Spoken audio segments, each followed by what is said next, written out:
I think there's a difference between getting the best education you could possibly get and having some sense of common sense and lived experience. That's good. How do you? That's it. It's Yes. the lived experience. That's what it is. How do you bridge that gap? Yeah. For my kids, how do I bridge that gap? Yeah. Of I want you to be, right now going forward, they are, a lot of my young kids are really into technology, which is great for them, and I want them to be great at that.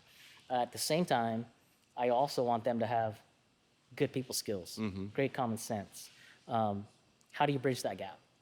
Yeah. How do you bridge the gap of, I'm going to give you the choice. You can choose to go to college if that's what you feel is going to benefit yourself and your family going forward. Whether you know that now or not, or even when you're in college, that's the decision you're going to make then.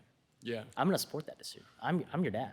Yeah. Whether you choose to Are you do going to pay something for it creative. Because the reason I ask is I remember when I went to U of I. Yeah. And I remember, and my parents, they didn't want to pay for us for college. They're like, hey, if you're going to go to college, you need to know that you're there because you're choosing to be there, not because mommy and daddy are funding it. I'm like, all right. And I was irritated at the time, but now I understand. Yeah. But I remember my suite mates when I lived in the dorms. One of the guys' name was Rob. Didn't go to class the entire semester.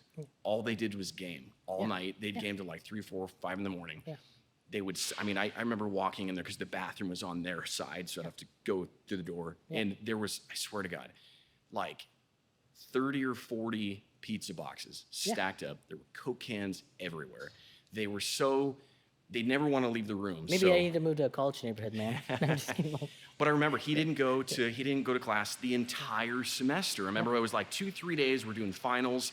And I remember I was in my room, I came in, and I remember he was just bawling on the phone. I was like, eavesdropping a little bit. And he was crying. He's like, Mom, I didn't go to class all semester. I'm like, oh my God, like that's what I don't want to have that. Yeah. I don't want to have my kids go to school because we're paying for it. Like I said, there's a but difference the lived between experience. lived experience, common sense, and going to college.